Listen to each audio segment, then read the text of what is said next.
خدا داد خیلی قیافت کشی. با کی هروم زاره کیه کی؟ غلط کردم. ببخشی غلط کردم. خوردم دیگه اون کارو نکن.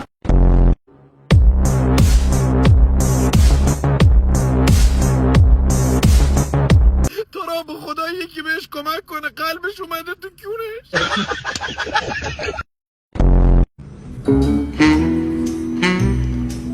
معذر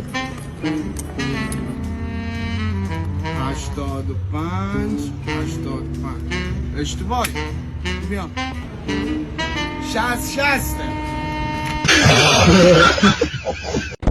یه قهوه دابلی بزن. الان میرم خدمت. جناب من کلیسام دیر شده، عجله کنید. مگه شما مسیحی هستی؟ بله جدی؟ به ابوالفضل.